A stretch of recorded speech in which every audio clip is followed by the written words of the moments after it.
بسم اللہ الرحمن الرحیم۔ ساس اپنے داماد سے پردہ کر سکتی ہے، اور کیا داماد اپنے ساس سے پردہ کر سکتا ہے؟ کیونکہ بعض دفعہ اس طرح گناہ ہو جاتا ہے کہ اس سے اس کی بیوی اس پر ہمیشہ کے لیے حرام ہو جاتی ہے، نکاح ٹوٹ جاتا ہے۔ تو سب سے پہلی بات آپ یہ ذہن میں رکھیں کہ جو رشتے محرمات میں سے ہے، مثلا آپ کی ماں ہے، بہن ہے، پھوپھی ہے، تو یہ ایسے رشتے ہیں کہ یہ ہمیشہ کے لیے آپ پر حرام ہے، آپ اس کے ساتھ نکاح نہیں کر سکتے۔ اور جہاں تک ساس کی بات ہے تو وہ پہلے جب آپ اس کے بیٹی کے ساتھ آپ کے نکاح نہیں ہوا تھا تو شریعت نے آپ کو اجازت دی تھی، آپ اس کے ساتھ نکاح کر سکتے تھے، لیکن جب آپ کا نکاح اس کی بیٹی کے ساتھ ہو گیا تو یہ آپ کی ماں جیسی ہوئی، یعنی ماں کی طرح ہوئی۔ تو آپ کا ساس کے ساتھ نکاح کرنا یہ درست نہیں ہے، کیونکہ آپ کے محرم بن چکی ہے۔ اور جہاں تک پردے کی بات ہے تو شریعت نے آپ کو اجازت دی ہے، ساس پر ضروری نہیں ہے کہ وہ اپنے داماد سے پردہ کر لے، اور اسی طرح داماد پر ضروری نہیں ہے کہ وہ اپنے ساس سے پردہ کر لے۔ لیکن ایک بات کا خیال رکھنا بہت ضروری ہے، وہ یہ کہ اگر فتنے کا اور خوف ہو کہ آپ ناجائز تعلقات قائم کرنے میں مبتلا ہوں گے، کسی گناہ میں آپ مبتلا ہو سکتے ہیں، تو آپ پر ضروری ہے کہ آپ ایسے مواقع سے اجتناب کر لے، ایسے جگہ سے اجتناب کر لے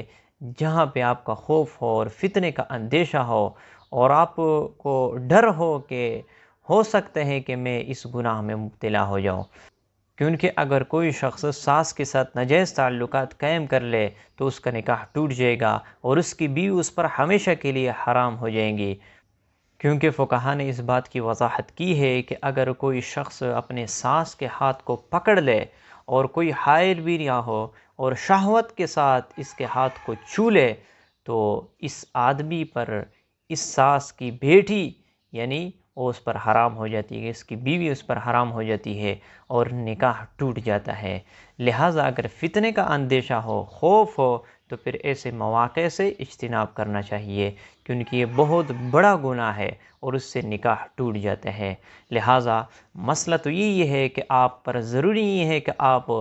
ساس سے پردہ کر لیں، اور ساس پر ضروری نہیں ہے کہ وہ آپ سے یعنی داماد سے پردہ کر لے۔ تو پردے کی اجازت ہے، یعنی پردہ اگر نہ کر لے تو گناہ نہیں ہوگا، لیکن اس بات کا خیال رکھنا ضروری ہے کہ اگر گناہ میں مبتلا ہونے کا اندیشہ ہو تو پھر ایسے مواقع سے اجتناب کرنا ضروری ہے۔ اس طرح کچھ ایسے گناہ ہے کہ اس کی وجہ سے خاوند کو پتہ بھی نہیں ہوگا اور بیوی اس پر حرام ہو چکی ہوگی، اور بیوی کو پتہ بھی نہیں ہوگا اور خاوند اس پر حرام ہو چکا ہوگا۔ وہ کیا ہے کہ بیوی کے زبان سے ایسے کلمہ کفر کا کلمہ نکل چکا ہوگا جس کی وجہ سے وہ اسلام سے خارج ہو چکی ہوگی، اور اس پر خاوند حرام ہو چکا، کیونکہ مسلمان اور کافر جمع نہیں ہو سکتے، ان کا نکاح منعقد نہیں ہو سکتا۔ اسی طرح بیوی کو پتہ بھی نہیں ہوگا اور خاوند کی زبان سے ایسا کلمہ نکل چکا ہوگا جو کہ بیوی پر یہ خاوند حرام ہو چکا ہوگا۔ اسی لیے خاوند کو چاہیے کہ زبان سے اسے کلمہ نہ نکالے جس کی وجہ سے وہ دائرہ اسلام سے خارج ہو جائے، اور بیوی کو چاہیے کہ وہ ایسا کلمہ زبان سے نہ نکالے جس کی وجہ سے وہ دائرہ اسلام سے خارج ہو جائے۔ لہٰذا اپنے زبان کی حفاظت کرنا بہت ضروری ہے۔ تو میں نے آپ لوگوں کے سامنے دو مسئلے کی وضاحت کر لی۔ پہلے مسئلہ یہ کہ اگر خاوند کو یہ اندیشہ ہو کہ وہ ساس سے ناجائز تعلقات قائم کرتا ہے تو پھر خاوند کو چاہیے کہ ایسے مواقع سے اجتناب کر لے، اور بیوی اور خاوند کو اس بات پر زیادہ دھیان دینا چاہیے کہ ان کے زبان سے ایسا کلمہ نہ نکلے جس کی وجہ سے وہ دائرہ اسلام سے خارج ہو جائے، کیونکہ اس سے نکاح ٹوٹ جاتا ہے۔ اور فقہاء کرام نے اس بات کی وضاحت کی ہے کہ بہتر یہ ہے کہ ہر ماہ یا 15 دن کے بعد اپنے نکاح کی تجدید کیا کر لے، تو یہ بہتر ہے۔